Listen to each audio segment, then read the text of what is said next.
যদি মানুষের কিবলা যদি ঠিক না থাকে তখন তো সমস্যা সৃষ্টি হয়।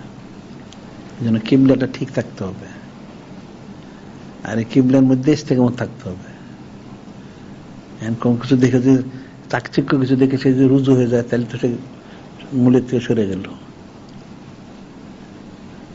আল্লাহ পাক তো অনেক পরীক্ষা করেন, ওনার হাবিব সাল্লাল্লাহু আলাইহি ওয়াসাল্লাম পরীক্ষা করেন।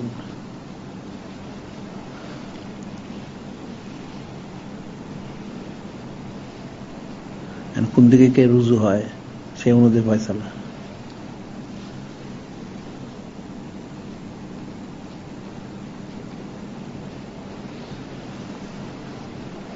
এমনি হযরত খিজির আলাইহিস সালাম তো অনেক আউলিয়া কেরামের কাছে ইয়ে করছেন, গেছেন।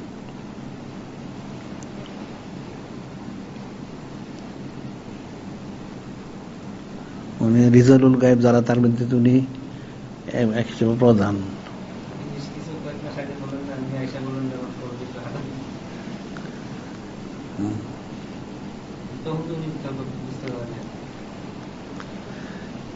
সেইটা তো এখন উনি আসছে, হয়তো এটা অন্য কোনো ইয়ে থাকতে পারে, এখন পরে আসছে অন্য, এটা অন্য অবস্থা। করবে না, এটা আসলে একজনে নিয়ে আসছে ওনাকে, যে উনি এটা আসলে দেখলাম তোমার ছোট চাচা নিয়ে আসছে সাথে করে, নিয়ে এসে আমাকে বলতেছে যে এরকম আসছেন খিজির আলাইহিস সালাম, একটু ফুদা দেন। উনি বসছে, পাখির রুমাল সব আমাদের মতোই, সবুজ পাগড়ি ছিল, স্বাভাবিক, খুব ইয়ে না, স্বাস্থ্য ভালো না। তাই সে বসছে, ঠিক আছে, তাই আমি মাথা হাতায় ফুটু দিয়ে দিলাম।